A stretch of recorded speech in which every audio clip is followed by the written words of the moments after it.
Hello everyone, thank you guys for tuning in to another video. I apologize about the stuffy nose.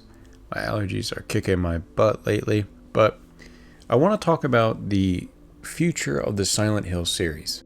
Recently, I just finished playing Silent Hill F. I finished my first playthrough, and I want to say it's one of the best psychological horror games I've ever played.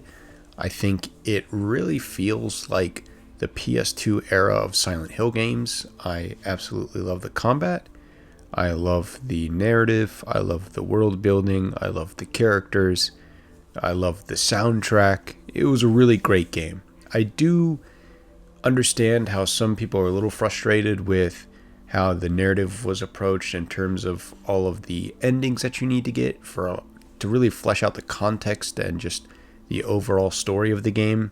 I can understand that if you don't want to commit all the time to it, but I do feel like it earns your time. It's very well worth it. There's a lot of cool things to come back to, and even starting my new game plus, something as simple as a door being open to a house and just getting all this context and getting things fleshed out and the world feeling more open. It's really meta. The game almost like knows that you've already beaten it. Right? It's like this really weird feeling, but I really, really like it. Now, with all that being said, we did get the announcement that Silent Hill F had sold 1 million units. Now, I know I've talked in the past about game budgets and things like that and sales numbers, and I want to just add some quick context here in terms of Silent Hill. Silent Hill has really never been a really popular series. In fact, Resident Evil 2 Remake has outsold the entire Silent Hill series, so it's always been pretty niche.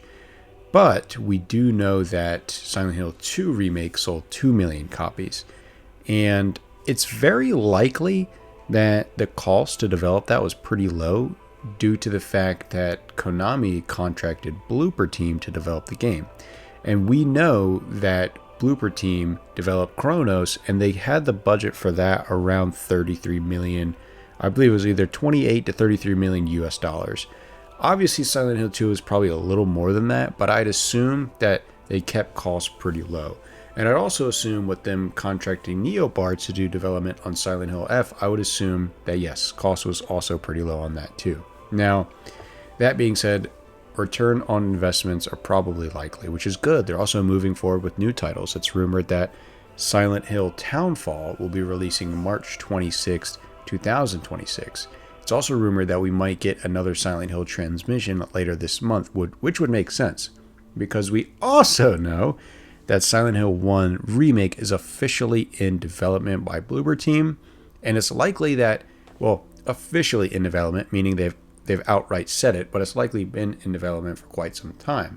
Now, hopefully we see a trailer for this later this month, which would be nice. With all of that being said, I feel like the future of Silent Hill is looking bright. We have a lot of good things to look forward to. We have potentially new entries in this series that will be independent from each other, so nothing continuing on from a previous entry, which I think is nice. I think Silent Hill F was really great. I think that the way they approached it was really nice, and I think if they find the right teams, which they have so far, they can really make some great games. I think the Silent Hill 1 Remake is going to be phenomenal. Bloober Team proved themselves with Silent Hill 2 Remake. It's already been a year since that game came out, which is crazy. I also do want to mention briefly, it's rumored that the Silent Hill 2 Remake may come to Nintendo Switch 2 and Xbox Series S and X, which could be possible. I do see that potentially happening. It's likely that the contract Sony had with Konami is definitely expired by now, and it seems that the game's already been successful just on PlayStation 5 and PC. So yeah, I don't think it wouldn't come to those platforms. I don't see why not. And if it does, that's just a good thing for the series, because it needs all the sales it can get, and it needs the biggest audience it could potentially have, which obviously welcoming in Xbox players and Nintendo Switch players would make sense. Now, for Silent Hill F, I'm not sure if a Switch 2 port is rumored. Maybe later down the line, I'm not exactly sure.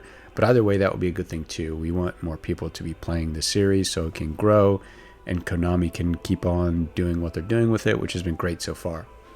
So, what do you guys think about Silent Hill lately? Do you think it's on a resurgence? Do you think it's back? Do you think Konami still has work to do? What are you guys playing this spooky season? Let me know in the comments down below. Thank you guys so much for watching. See you in the next video. Bye.